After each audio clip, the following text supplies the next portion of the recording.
আসসালামু আলাইকুম। আজকে এমন একটা জায়গায় আসলাম যেটা আপনাদের না দেখলে আমার নিজেরই ভালো লাগবে না। দেখেন পুরা পাহাড়ি একটা এলাকা, দারিয়াপুর এলাকা এটা। এখানে একটা বাড়ি মাত্র, আরেকটা বাড়ি অনেক দূরে। আর এখানে কোথাও বাড়ি নাই। প্রায় 1 কিলোমিটার দূর থেকে কারেন্ট আইনা, বিদ্যুৎ আইনা এই পানির ব্যবস্থা করা হয়েছে, মোটরের ব্যবস্থা করা হয়েছে। দেখেন ঝর্ণার মতো পানি, দেখেন কি পরিবেশ। আলহামদুলিল্লাহ, আল্লাহর কত নিয়ামত। এই পরিবেশে না আসলে কেউ বুঝতে পারবে না রাস্তাগুলো কেমন কাঁচা, এবড়ো থেবড়ো। অনেক কষ্ট করে জায়গায় আসা হলো। 7 বছর প্লাস পর আমি এখানে আসলাম। দেখেন কত দূরে একটা বাড়ি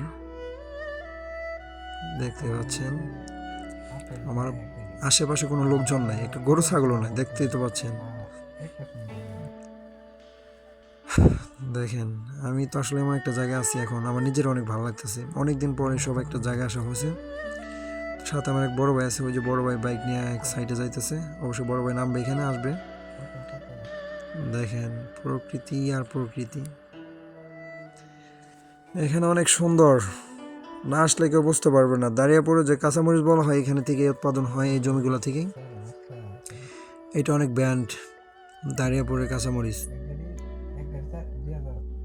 আমার সখীপুর থানা, এটা দাঁড়িয়াপুর ইউনিয়ন, দাঁড়িয়াপুর গ্রামে। দেখতে পাচ্ছেন প্রকৃতি, সবুজ। আর অবশ্যই এখানে আসবেন। দেখেন এই যে আপনার ঝর্ণার মতো পানি নামতেছে, কিন্তু কেউ বুঝতে পারবে না, মোটর না দেখলে কেউ বুঝতে